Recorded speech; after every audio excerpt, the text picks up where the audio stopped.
Halo, Sobat Garuda. Selamat datang di channel Zona Timnas Indonesia, tempat di mana kita kupas tuntas semua hal menarik seputar sepak bola Indonesia dan Timnas Indonesia. Kali ini kita bakal bahas topik yang cukup panas dan penuh kontroversi, tapi disajikan dengan cara yang ringan, menarik, dan tentu saja gak ngebosenin. Dan ini tentang Timnas Malaysia yang harus jilat ludahnya sendiri. Heboh. Supporter Malaysia bilang mau bantai Brunei 2 kali lipat dari Indonesia. Sebelum pertandingan melawan Brunei Darussalam, dunia maya ramai banget dengan komentar dari fans Malaysia. Banyak dari mereka yang pada luar biasa mereka bilang, kalau Indonesia bisa bantai Brunei 8-0, Malaysia pasti bisa 16-0. Bahkan ada yang bilang, kita akan bikin Brunei menyerah sebelum peluit akhir dibunyikan.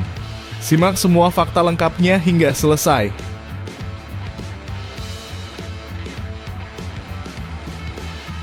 Berkelas. Inilah reaksi dan kata Erick Thohir usai Timnas U-Strip 23 Indonesia menang lewat gol bunuh diri atas Filipina. Apakah akan ada evaluasi besar-besaran? Simak semua pesannya hingga selesai.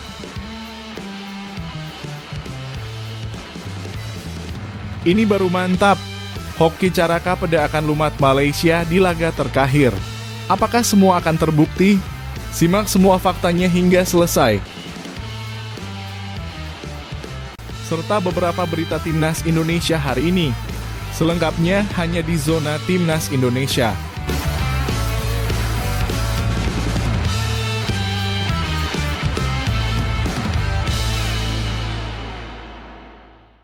Sebelumnya jangan lupa subscribe channel ini supaya tidak ketinggalan berita Timnas Indonesia.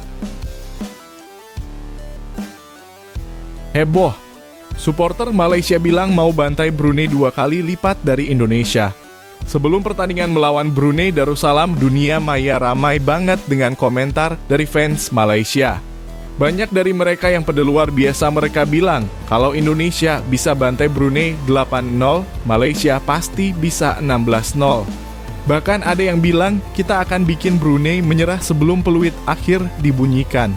Simak semua fakta lengkapnya hingga selesai. Komentar-komentar sombong itu viral di media sosial. Grup Facebook bola Malaysia penuh dengan cemoohan ke Brunei, bahkan ke Indonesia juga. Mereka sesumbar bahwa kualitas Malaysia jauh di atas dan bahwa kemenangan besar hanya tinggal menunggu waktu. Mereka anggap Brunei cuma tim main-main. Tapi kenyataannya, faktanya Malaysia hanya menang 7-1. Kebobolan pula. Saat peluit panjang dibunyikan, skor akhir bukan 16-0, bukan 10-0, bahkan bukan clean sheet. Malaysia cuma menang 7-1 atas Brunei. Ya, hanya beda 1 gol dari hasil Indonesia versus Brunei. Dan yang lebih mengejutkan, mereka bahkan KEBOBOLAN 1 gol. Seketika, dunia maya pun membalas. Banyak yang mengatakan Malaysia telah menjilat ludah sendiri. Mereka begitu percaya diri, begitu lantang bicara, tapi saat waktunya membuktikan, kenyataan di lapangan tidak seindah kata-kata mereka. Ingat, sebelumnya mereka dibantai Filipina. Lebih lucunya lagi, tak lama sebelum pertandingan lawan Brunei, Malaysia malah dibantai Filipina. Skor telak, permainan kacau, dan pertahanan yang seperti tak terorganisir. Padahal, Malaysia dulu pernah anggap Filipina sebagai tim lemah. Sekarang, justru mereka yang dibungkam dengan keras oleh negara yang sering diremehkan itu. Jadi kalau ditanya siapa yang paling berisik sebelum turnamen dan paling senyap sesudahnya, ya kalian tahu jawabannya. Dari janji besar, jadi hasil separuh sebenarnya wajar saja kalau tim punya ambisi besar, wajar juga fans percaya pada timnya. Tapi beda loh antara semangat dengan kesombongan. Dan yang kita lihat dari banyak komentar fans Malaysia sebelum laga Brunei, itu sudah kelewat batas. Mereka menghina tim lain, meremehkan, dan bahkan membawa nama negara tetangga dengan cara yang tak sopan. Dan hasil akhirnya, tidak sebanding dengan omongan besar mereka. Ini bukan sekadar sepak bola, ini soal etika dan sportivitas sepak bola itu bukan cuma soal mencetak gol dan menang. Tapi juga tentang bagaimana kita menghormati lawan, bagaimana kita bicara sebelum dan sesudah pertandingan. Kadang kita menang, kadang kita kalah, tapi menghina dan meremehkan lawan sebelum pertandingan, itu bukan sikap ksatria. Brunei mungkin tidak menang, tapi setidaknya mereka bermain dengan semangat. Mereka berhasil mencetak gol ke gawang Malaysia, dan mereka tidak membuat janji-janji palsu. Malaysia harus menelan ludah sendiri keras. Menurut kalian, kenapa banyak fans sepak bola dalam kurung, terutama dari Malaysia, suka terlalu percaya diri dan meremehkan lawan sebelum pertandingan dimulai? Serta apakah kekalahan telak dari Filipina dan kemenangan nanggung atas Brunei menunjukkan bahwa Malaysia bukan sekuat yang mereka kira? Yuk kita diskusi rame-rame di kolom komentar. Tapi seperti biasa, jangan saling menghina ya, kita bahas ini dengan dewasa, kritis, dan tetap sportif. Sepak bola itu ibarat cermin, dia menunjukkan siapa kita sebenarnya. Apakah kita jujur, rendah hati, atau hanya pintar bicara tapi nol di lapangan? Kita semua boleh cinta tim kita masing-masing, tapi jangan sampai cinta itu berubah jadi kesombongan. Karena kalau udah sombong, tinggal tunggu waktu kita dipermalukan. Jangan lupa like, komen, dan share video ini kalau kalian suka kontennya. Dan tentu saja subscribe biar nggak ketinggalan video menarik lainnya dari channel ini.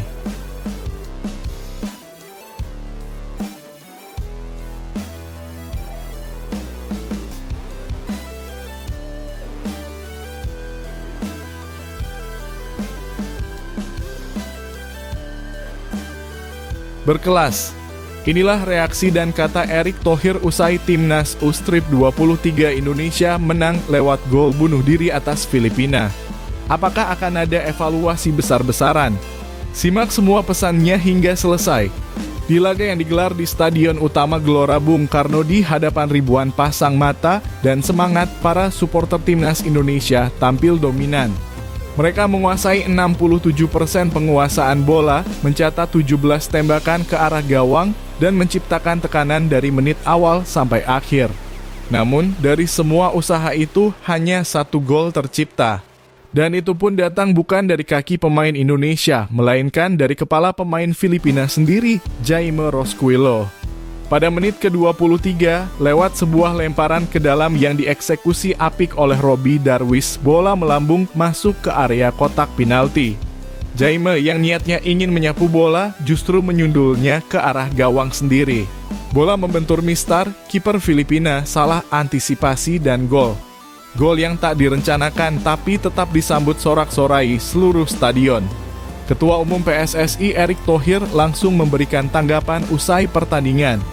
Dalam pernyataannya, beliau memuji semangat dan kerja keras para pemain. Nama-nama seperti Kadek Arel Kakang Rudianto, Raihan Hanan, dan Arkan Fikri dipuji atas permainan mereka yang solid terutama di lini tengah dan belakang. Tapi di sisi lain, Erick juga memberikan catatan penting, penyelesaian akhir masih lemah. 7 tembakan akurat, tapi tidak ada gol dari pemain sendiri. Gol yang tercipta justru karena bunuh diri lawan, ujarnya. Lini depan harus dipertajam. Kritik ini tentu bukan untuk menjatuhkan, tapi justru bentuk perhatian dan harapan besar dari seorang pemimpin sepak bola nasional. Sebab dalam dunia sepak bola, apalagi di level turnamen, mencetak gol dari peluang yang ada adalah segalanya. Bayangkan jika ini terjadi saat menghadapi tim kuat seperti Thailand, Vietnam, atau bahkan Malaysia. Bisa jadi peluang emas yang tak dimaksimalkan akan menjadi bumerang. Lini belakang solid berkat Liga 1 yang menarik. Erick Thohir juga menggarisbawahi pentingnya menit bermain pemain muda di Liga 1. Menurutnya, kepercayaan klub terhadap pemain-pemain lokal U-Strip 23 seperti Kadek, Kakang, dan Raihan membuat mereka semakin matang di level internasional. Dan disitulah peran regulasi menjadi sangat penting. Erick kembali menegaskan 7 pemain asing di Liga sudah cukup. Sisanya harus dimaksimalkan untuk pemain lokal. Karena tanpa menit bermain yang cukup, regenerasi tim nasional hanya akan jadi angan-angan. Jangan terlena, Malaysia sudah menunggu. Setelah kemenangan tipis ini, Erick tak ingin para pemain larut dalam euforia. Karena ujian sesungguhnya belum selesai. Laga selanjutnya adalah melawan musuh bebuyutan, Malaysia. Dan kita semua tahu setiap pertemuan Indonesia-Malaysia bukan hanya sekadar pertandingan. Ini soal harga diri, soal sejarah panjang di lapangan hijau, dan soal siapa yang pantas menjadi raja di Asia Tenggara. Evaluasi, perbaiki, dan bangkit lebih kuat momen ini, meskipun manis dengan kemenangan, sejatinya adalah panggilan untuk evaluasi dan perbaikan. Garuda Muda sudah menunjukkan potensi, tapi mereka masih butuh polesan agar siap tempur menghadapi tim yang lebih kuat, lebih cepat, dan lebih berpengalaman. Seperti kata Erick Thohir, kalau lini belakang dan tengah sudah maksimal, lini depan harus ditingkatkan. Karena kemenangan yang sesungguhnya bukan hanya soal dominasi, tapi soal gol yang benar-benar diciptakan dari skema yang jelas. Menurut kalian, apakah kemenangan lewat gol bunuh diri ini pantas dirayakan secara besar-besaran? Serta seberapa siapkah timnas U-Strip 23 kita menghadapi Malaysia nanti? Apa yang harus diperbaiki menurut kamu? Tulis jawabanmu di kolom komentar. Kita diskusi bareng karena suara kalian juga penting untuk kemajuan sepak bola Indonesia. Sepak bola bukan hanya soal menang atau kalah, tapi tentang bagaimana kita belajar dari setiap pertandingan. Gol bunuh diri mungkin membawa 3 poin, tapi juga membawa pesan bahwa kita belum selesai. Masih banyak yang harus diasah, diperbaiki, dan diperjuangkan. Karena mimpi kita bukan cuma menang hari ini, tapi menjadi juara di masa depan. Terima kasih sudah menonton, jangan lupa like, komen, dan subscribe kalau kalian suka konten seperti ini. Kita akan terus pantau perjalanan Garuda Muda di ASEAN Cup U23 2025 ini.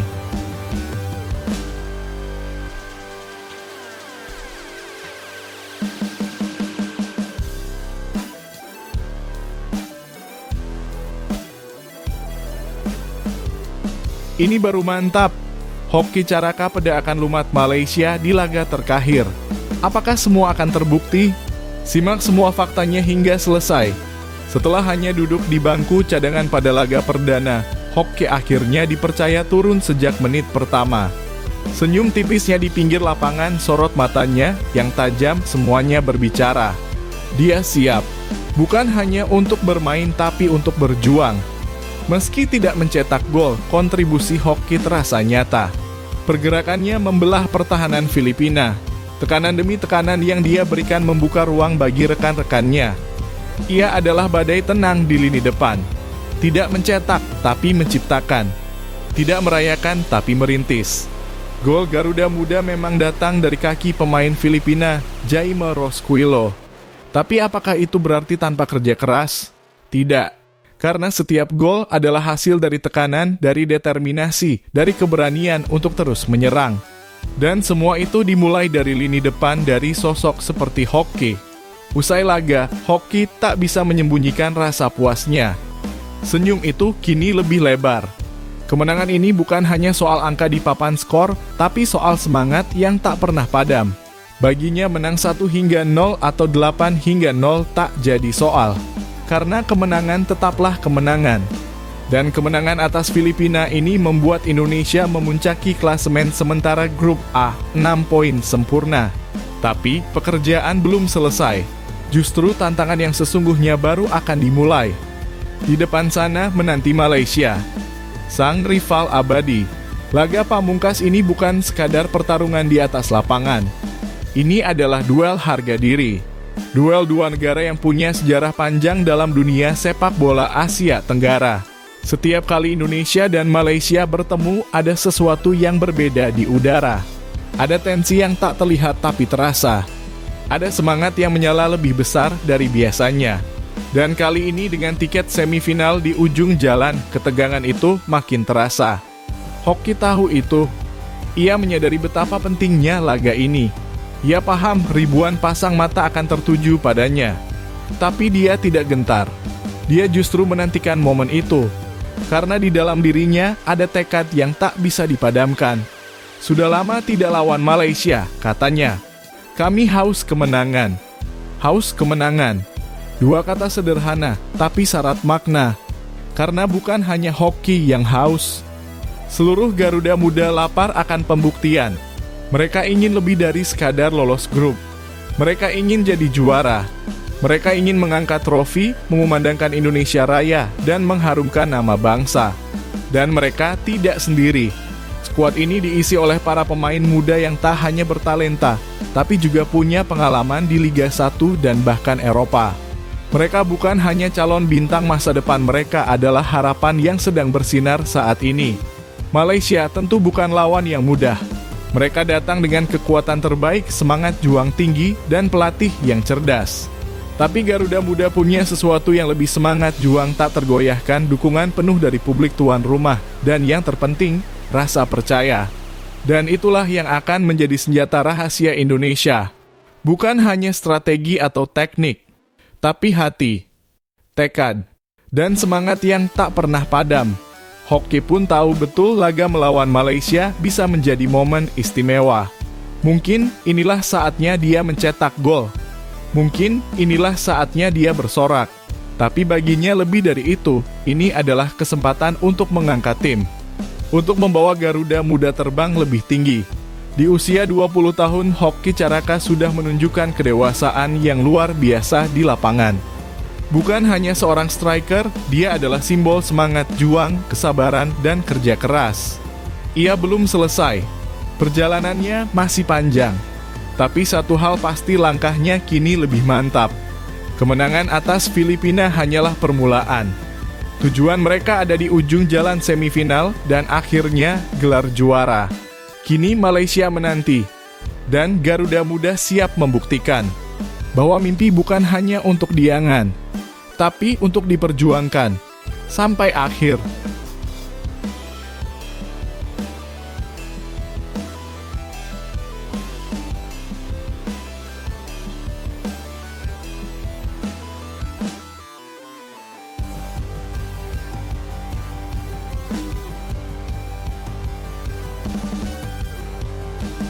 Geger ketika timnas Indonesia bersiap menghadapi babak keempat kualifikasi Piala Dunia. Ternyata ada tetangga sebelah yang malah nyinyir. Malaysia lewat netizennya menyindir tajam uji coba timnas kita melawan Kuwait dan Lebanon. Mereka bilang lebih seru Piala Raja di Thailand. Wah, nyindir atau iri nih? Tonton sampai akhir ya, karena seperti biasa ada pertanyaan menarik buat kalian di kolom komentar. Let's go! Jadi, semua bermula dari sebuah tweet sederhana, tapi pedas. Akun Twitter atau X bernama @habibkun4 yang mengaku sebagai fans Harimau Malaya menulis, "Piala ini, Piala Raja, lebih hebat daripada hanya mengundang Kuwait dan Lebanon untuk bermain lalu bersembunyi di kandang sendiri." Kalimat itu langsung ramai dibahas di media sosial. Banyak netizen Malaysia yang ikut menyindir langkah PSSI yang hanya menggelar uji coba melawan dua negara Asia Barat, di kandang sendiri pula, yaitu di Surabaya. Mereka membandingkan laga itu dengan Piala Raja 2025 Kings Cup yang akan digelar di Thailand dengan peserta Irak, Hong Kong, Fiji, dan Thailand. Nah, mari kita bahas dulu sedikit soal Piala Raja di Thailand. Turnamen ini memang rutin digelar dalam beberapa tahun terakhir. Bukan turnamen resmi FIFA, tapi cukup bergengsi karena diadakan saat FIFA Matchday. 2022, Tajikistan juara, kalahkan Malaysia di final. 2023, Irak juara lewat adu penalti lawan Thailand. 2024, Thailand jadi juara setelah menang atas Suriah. 2025, Irak diundang lagi bersama Hong Kong dan Fiji. Turnamen ini memang punya daya tarik tersendiri, karena biasanya tim-tim kuat Asia ikut serta. Tapi, apakah artinya Piala Raja lebih baik dari uji coba Indonesia? Yuk kita bahas logikanya. Sementara netizen Malaysia sibuk membandingkan, PSSI sebenarnya punya rencana yang sangat jelas dan masuk akal. Timnas Indonesia sedang bersiap menuju babak keempat, kualifikasi Piala Dunia 2026 zona Asia.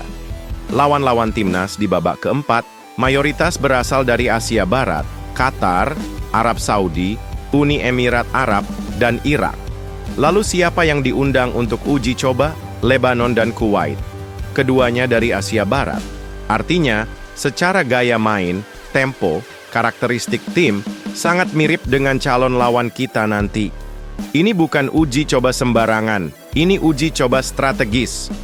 Timnas butuh adaptasi dengan tempo cepat khas Timur Tengah, bukan hanya uji coba dengan negara mana saja untuk sekadar pamer undangan. Piala Raja memang seru, tapi jangan salah paham. Turnamen ini lebih bersifat hiburan dan pencarian bentuk permainan, terutama untuk tim-tim yang belum punya agenda besar di FIFA Matchday. Beda dengan timnas Indonesia yang sudah masuk babak keempat kualifikasi Piala Dunia. Hanya butuh 2 pertandingan sempurna untuk bisa lolos ke Piala Dunia 2026. Wajib uji coba yang spesifik dan terarah. Kalau kita ikut Piala Raja dan ketemu Fiji atau Hong Kong, apa manfaatnya? Apakah itu cukup buat persiapan melawan Arab Saudi dan Qatar? Pertanyaan menariknya sekarang adalah, apakah Malaysia benar-benar menyindir? Atau sebenarnya ini hanya bentuk ketidaksukaan melihat timnas Indonesia makin berkembang? Fakta yang harus kita hadapi, Indonesia lolos ke babak keempat. Malaysia tersingkir di fase sebelumnya. Indonesia peringkat FIFA naik signifikan. Malaysia stagnan. Indonesia punya Patrick Kluivert dan pemain-pemain naturalisasi kuat. Malaysia masih dalam proses transisi. Kalau dilihat dari data, bisa jadi ini hanya bentuk ketidaksukaan karena Indonesia melaju lebih jauh. Timnas Indonesia tinggal 2 langkah dari Piala Dunia 2026. Jika Patrick Kluivert dan timnya bisa mengemas minimal 4 poin di babak keempat, maka Indonesia akan jadi salah satu tim Asia yang melaju ke panggung dunia. Dan ini akan jadi sejarah. Untuk pertama kalinya sejak berdiri, Indonesia akan ikut Piala Dunia Senior. Makanya, setiap pertandingan uji coba harus benar-benar diperhitungkan, termasuk pemilihan lawan, tempat, hingga gaya main yang disiapkan. Jadi Sobat Garuda, sekarang kita tahu bahwa langkah PSSI bukan tanpa alasan. Mengundang Kuwait dan Lebanon bukan karena malas cari lawan besar, tapi karena fokus pada strategi untuk lolos Piala Dunia. Sementara di luar sana, ada yang sibuk menyindir, kita sibuk membangun kekuatan. Tapi sekarang pertanyaannya, dan ini buat kalian semua yang nonton, menurut kalian, apakah timnas Indonesia lebih baik ikut Piala Raja, atau memang uji coba lawan tim Asia Barat itu keputusan yang tepat? Apakah sindiran netizen Malaysia itu wajar, atau justru tidak berdasar? Tulis jawaban kalian di kolom komentar. Kita diskusi seru di sana. Jangan lupa like, subscribe, dan nyalakan lonceng notifikasi, karena kita akan terus update perkembangan timnas Indonesia menuju Piala Dunia.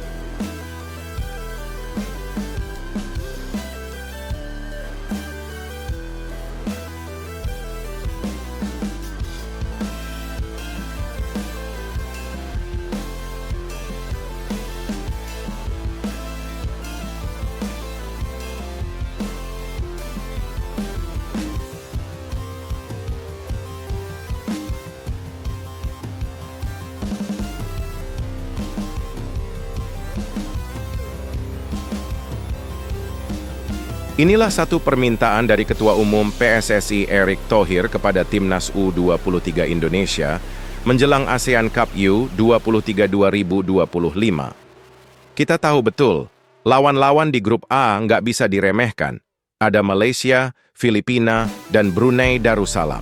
Tapi apa sebenarnya permintaan dari Pak Erick?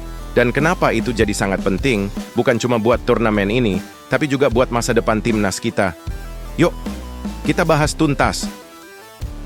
ASEAN Cup U2025 atau dulu dikenal sebagai Piala AFF U2025 resmi digelar di Indonesia mulai 15 Juli 2025. Ada 2 venue utama yang digunakan, Stadion Patriot Candrabhaga di Bekasi dan tentu saja Stadion Utama Gelora Bung Karno SUGBK di Jakarta. Stadion Kebanggaan Bangsa. Indonesia sendiri tergabung di grup A bersama Brunei Darussalam, Filipina, dan Malaysia. Semua laga timnas U23 Indonesia akan digelar di SUGBK. Dan ini jadi kesempatan emas untuk menunjukkan kemampuan di hadapan puluhan ribu supporter yang memadati stadion. Lalu, apa sebenarnya permintaan dari Ketua Umum PSSI Erick Thohir? Sederhana tapi penuh makna. Bermain di kandang sendiri, kita harus bisa memberikan yang terbaik untuk seluruh pendukung. Kalimat ini sederhana, tapi kalau kita cermati, isinya dalam banget. Erick Thohir nggak minta muluk-muluk. Dia nggak langsung bilang harus juara, tapi dia meminta komitmen penuh, semangat maksimal, dan rasa tanggung jawab ketika memakai lambang Garuda di dada. Ini adalah soal kebanggaan nasional. Bermain di rumah sendiri, di hadapan ribuan pasang mata, tentu tidak boleh setengah-setengah. Melawan Brunei, Filipina, dan Malaysia, tentu membawa tantangan yang berbeda-beda. Tapi yang paling disorot tentu adalah laga terakhir melawan Malaysia, rival abadi kita. Inilah yang membuat permintaan Erick Thohir jadi sangat relevan. Lawan seperti Malaysia bukan cuma soal teknik atau strategi, tapi mentalitas dan karakter. Bisa nggak anak-anak muda kita tampil penuh semangat, tanpa gentar, dan tetap fokus? Jadwal pertandingan Timnas U23 di Grup A. Laga pembuka pada tanggal 15 Juli versus Brunei, pukul 20.00 WIB, tanggal 18 Juli versus Filipina, pukul 17.00 WIB. Dan pada tanggal 27 Juli versus Singapura, pukul 20.00 WIB, 21 Juli versus Malaysia, pukul 20.00 waktu Indonesia Barat. 3 laga ini bukan hanya soal tiket ke semifinal, tapi juga soal pembuktian bahwa Garuda Muda layak ditakuti di Asia Tenggara. Erick Thohir juga menegaskan bahwa ASEAN Cup U23 ini bukan hanya soal gelar juara. Lebih dari itu, turnamen ini adalah bagian dari persiapan menuju kualifikasi Piala Asia U23 yang akan digelar September mendatang. Jadi ini adalah ajang uji coba resmi, sekaligus pembuktian formasi, taktik, dan chemistry antar pemain. Van den Berg dan staf pelatih sudah mulai mengukur siapa yang layak jadi tulang punggung saat lawan tim-tim kuat Asia nanti.